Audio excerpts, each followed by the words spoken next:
Magandang araw at welcome sa Kwento Musikero. At ngayong araw ay mag-change oil tayo. Bali, DIY lang gagawin natin, tayo na lang gagawa. Ito yung pang second change oil natin dito sa ating ADB 160. Mula nung nabili ko nung March ngayong taon. So mag 5 months na siya bukas, August na bukas. At this time, ako na lang yung gagawa. Madali lang naman to. At para makapagbigay na rin tayo ng guide doon sa mga gustong DIY ng pag-change oil nitong kanilang mga motor. So ang gagamitin natin ay Honda pa rin. Ito ay fully synthetic. Yan. Then yung ating gear oil, ganun din, Honda pa rin. Ito siya. Bali ito is 1 liter, tapos ito is 120 ml. So bali dun sa manual natin, ang nakalagay na capacity ng ating engine is 850 ml. So, bali itong 1 liter, magtitira tayo. Meron naman siyang sukatan sa likod. Bali, ang kukunin lang natin dito sa 1 liter is 850 ml. So, babawasan natin yung mamaya. Ito naman sa ating gear oil ay 120 ml. Ang nakalagay dun sa ating manual is 110. So, gagamit tayo ng syringe mamaya para magbawas tayo ng 10 ml dito sa ating gear oil. So, mga kailangan natin, syempre, funnel. Itong ating embudo, para hindi matapon yung ating langis pag lagsalin tayo mamaya. At gagamit tayo ng socket wrench. Kung meron kayong socket wrench, mas okay gamitin to. Mas safe dun sa ating mga bolt para hindi bumilog yung mga bolt natin. So bali dalawa yung gagamitin natin, isang 12mm, ito siya, at yung isang 17. Kasi dalawa yung drain plug nitong ating ADB 160. Bali dun sa pinakailalim at ito sa gilid. So yung iba, ginagawa nila yung ilalim lang binubuksan, tapon yung langis. Then yung iba naman dito lang sa gilid kasi meron tong filter. May strainer din siya. So dito na lang nila tinatanggal. Pero gagawin natin, ibababa natin lahat ng langis. So para magawa natin yon, yung dalawang plug yung tatanggalin natin para talagang tumulo yung langis. Sa likod naman, mamaya yung gear oil, papakita ko sa inyo yung pagkatanggal. Bali, unahin muna natin tong ating langis, yung ating engine oil. So gamit tayo ng wala akong oil pan. So ito na lang muna. Marami naman dito sa garahe ng mga pinaggamitan ng mga container ng mga langis. So para mas safe, hindi tayo magkalat ng langis dito. So tara na. So unahin natin itong ating drain plug or yung drain bolt dito sa ilalim. Gamit tayo ng 12mm na socket. Yan.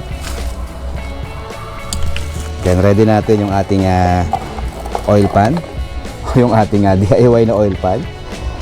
Then kapag medyo maluwag na, yan.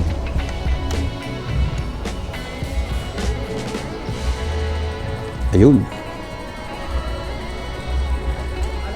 Medyo maitim na nga yung yung langis.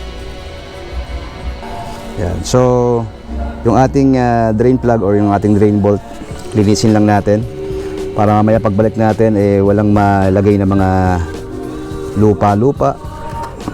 So, yung ating drain bolt ay punasan lang natin ng basahan or tissue kung meron kayo para mamaya pagbalik natin hindi naman malagyan ng mga lupa para hindi pasukin yung makina natin.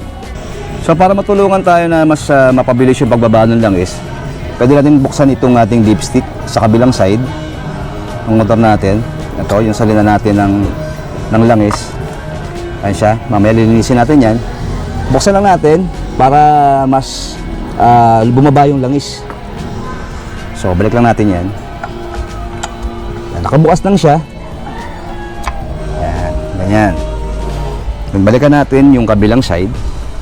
At ito naman yung ating bubuksan naman. So, kunin natin yung ating socket. Palitan natin ng 17mm. Okay, so, lagay natin yung ating 17mm na socket. At ito naman yung ating bubuksan. So, counterclockwise din.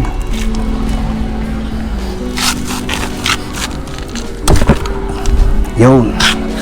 Then, ready natin yung ating isang tuluan ng langis. Sigurado may lalabas pa rito kahit papaano.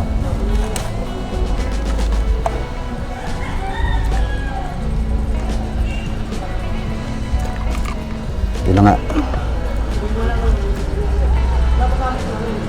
So yun, meron siyang spring at yung ating strainer.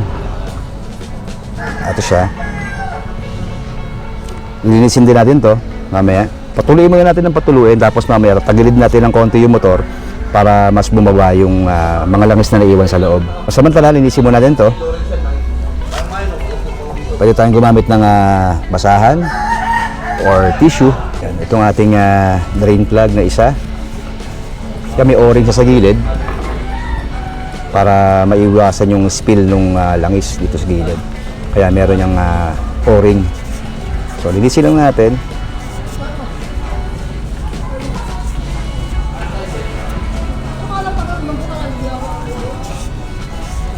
Yan. So, kapag malinis na, isa naman.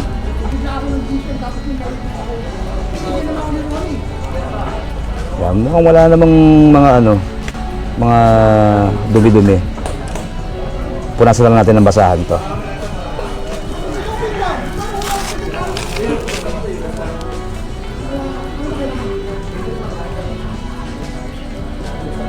Yan, malinis pa naman yung ating strainer.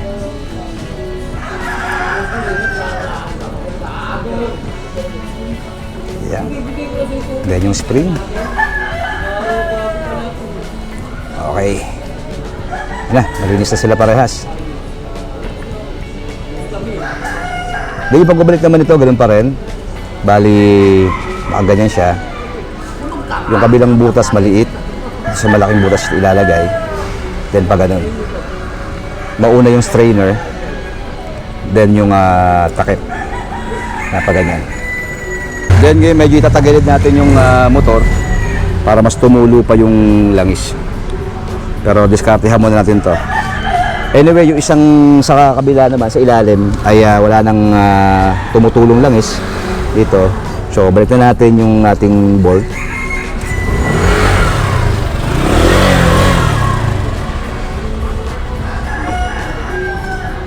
At dito na tayo magkapatulo ng langis sa kabila. Hindi mo natin hihigpitan ng masyado. Mamaya natin hihigpitan yan. Okay. So tagilid natin ng konti yung motor para mas tumulo yung langis. Yan, yung mga natitirang langis sa loob ay bumaba.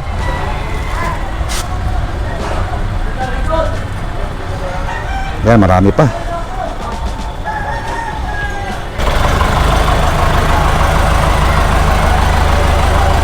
Yan, okay na siguro yan.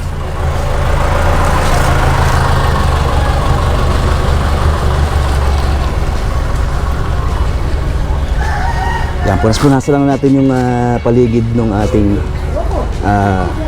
daanan ng langis para sigurado lang na walang maiwan ng mga dumi. Yan, kapag malinis na, pwede na natin ibalik yung ating drain plug. So, ganun pa rin. Bali ganyan ang paglalagay sa kanya. Unahin lang natin to. Pag ganyan. Then, yung ating drain plug. Clockwise. Ngayon, pwede na natin skipan. Yeah. Saktong sikip lang. Hindi naman kailangang masikip na masikip yan dahil baka maputulan naman tayo ng bolt. Wala rin tayong torque wrench para sana makuha natin yung eksaktong torque value nung ating nung bolt. Kaya lang wala pa akong torque wrench. So okay na muna yan. Then sa ilalim ganun din. Palitan natin yung ating socket. Ito namang ating 12mm.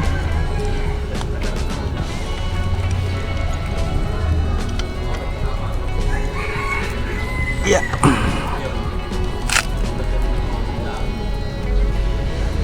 Yun. So hindi kailangan mahigpit na mahigpit. Kung sobrang higpit na baka mapuputol naman yung ating bolt. Ito naman, ano natin, medyo sigipan ko pa ng konti. Yan. Yun, okay na yan. So ayun, na-drain na natin yung ating langis. Doon naman tayo sa kabila para maglagay tayo ng ating oil. So kanina sabi nga natin 850 ml lang yung kailangan natin. So itong 800, kailangan bumaba pa tayo ng kalahati pa para makakuha tayo ng 850. Ito yung 100, 150. So hanggang dyan lang tayo. Patansyahin natin yan. Gagamitin natin yung ating, syempre yung funnel natin para mas hindi masayang yung langis, hindi siya tumulo. Okay, salin na natin yung ating engine oil. Ito, linisin muna natin pala para pagbalik natin mamaya, malinis na malinis. Yan. Para siguradong walang mga dumi at yung mga lupa na maiwan. Yan. Okay? Ngayon, gamitin na natin yung ating funnel o yung ating embudo para magsalin ng langis. Yan. Kaya tamang-tama itong embudo ito kasi mahaba siya eh. Abot siya dun sa ilalim. Okay, 850 ml yung kailangan natin. So, hanggang dito lang tayo sa linya na to. So, salin muna natin to. Dahan-dahan lang. Nasa 800 na inasalin ko. So, kuha pa tayo ng 50. Dahan-dahan na natin to. Konti pa. Lagyan natin sa patag na lugar para makita talaga natin. Konti pa.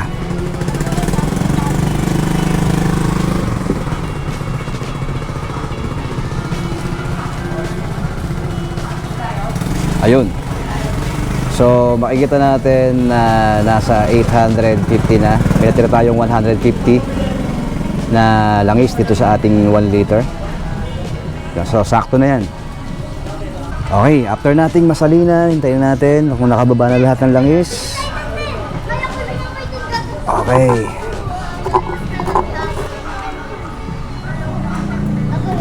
Then, balik na natin yung ating dipstick. Punas ulit.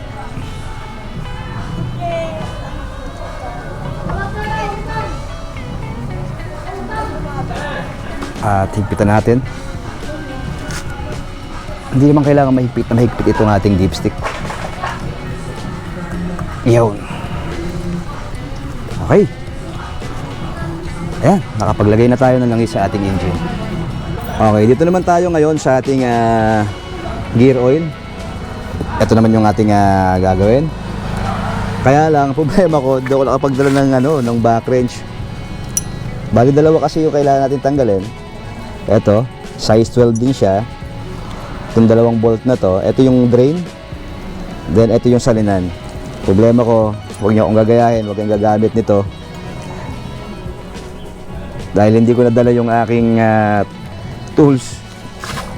So pagkatsagaan natin itong ating open wrench. Pero huwag kayong gagamit nito, baka bumilog yung mga tornilyo. Yan, luwagan natin konti.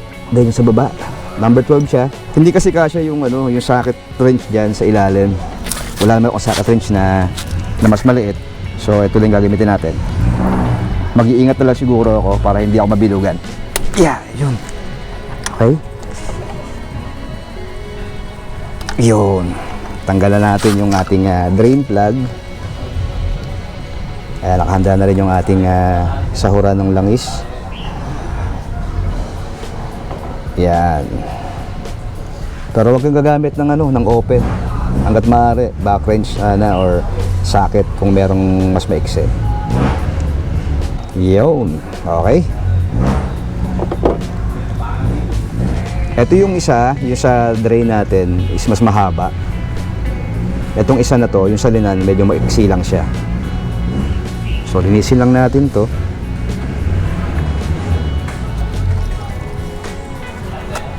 Yan. Pwedeng basahan or tissue. Then, tanggalin na rin natin to isa para mas bumaba yung langis. Yan. Okay. Yun lang. So itong isa mas maiksi. Yan, ito yung sa drain, ito yung sa salinan. So wag yung pagbalik ta rin yan. Okay, linisin na natin itong ating bolt para doon sa salina natin. Then tatagilid natin din yung motor para mas bumaba pa yung mga naiiwan na langis. Yan, maya tatagilid natin yan kapag kukunti na lang yung mga pumapatak na langis. Okay, tatagilid natin ng konti yung motor para mas bumaba yung mga naiiwang langis. Yan. Kaya hintayin natin na talagang maklear na yung langis niya na wala na lumalabas. Tsaka natin ibabalik yung mga plug natin. Itong paglalagay ng gear oil, hindi naman kailangan na kasabay lagi ng change oil. Bali, tuwing makalawang change oil, tsaka lang ako maglalagay ng gear oil. So, nung last na, yung first na change oil ko, hindi ako nagtanggal ng hindi ako nagpalit ng gear oil. Bali, engine oil lang. Ngayon habang hinihintay natin na bumaba ng tuluyan yung mga natitira pang langis, itong ating gear oil ay babawasan na natin. Bali, gamit tayo ng syringe. Yan, na 10 ml. Ayan siya. Yun ang ibabawas natin dito bago natin isalin. Okay, so ayan, nakabawas na tayo ng 10 ml dito sa ating gear oil. At itatapon na natin to. Ayan. Okay. Then ngayon, nakatulo na rin naman yung ating langis o yung ating gear oil. Ibabalik na natin yung ating mga bolt. Unahin natin itong drain plug. Okay. Ipatan na natin.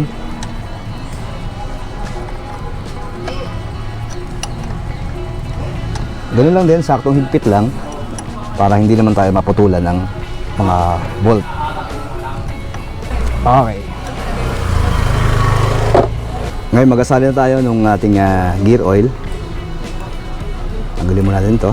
So ayan, dahan-dahan lang natin yung pag-asalin sa kanya. Yung iba gumagamit ng ng level hose, kaya lang wala tayo nun. So mas maganda kung may tatanggalin natin yung motor kung wala tayong hose. Pero kailangan natin syempre ng katulong para magawa natin yung maitagilid yung motor.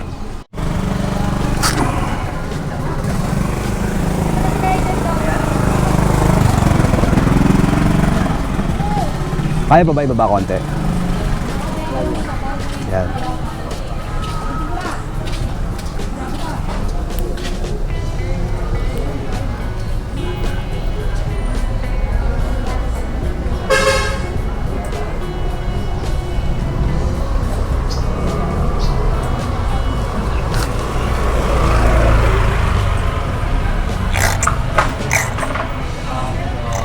Yun. Okay. Sali na. Okay na. Thank you. Yan, nagpatulong na akong magtagilid ng motor para sure na walang tumapo na langis. Okay. Naubos na natin tong naubos na natin yung langis. Okay, ngayon sarado na natin siya. Yung ating bolt, balik na natin. Yun. Then hihigpitan na lang.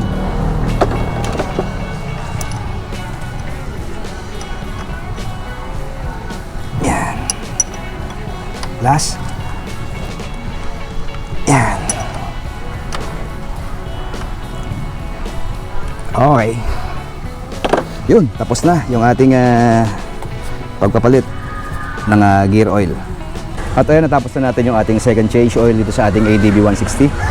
Naisali na natin ng maayos yung ating engine oil, pati yung ating gear oil. Sa lahat ng mga gusto mag-DIY, sundan nyo lang yung ginawa natin. Huwag kayo matakot. Madali ang gawin yan. Para kung wala na kayo time na pumunta ng kasa para magpa-change oil, pwede nyo nang gawin. Gamit lang kayo ng mga proper na tools para magawa nyo na maayos itong pag-change oil. Tandaan natin na napaka-importante ng langis sa kahit anong klaseng makina. So alagaan natin yung ating mga motor sa pagpapalit ng mga langis. Siguro ako every 700 siguro kasi ito yung pangalawang change oil niya. Sabi dun sa kasa every 1,000 pwede na raw mag-change oil. Pero kung may extra pera naman at umabot ng mga 700 siguro, pwede natin i-change oil yung motor para naman na mas maganda yung langis natin lagi. So ayan lang at maraming salamat sa inyong panonood. Ako po si Bal na Musika Ride sa Kwentong Musikero. Maraming salamat.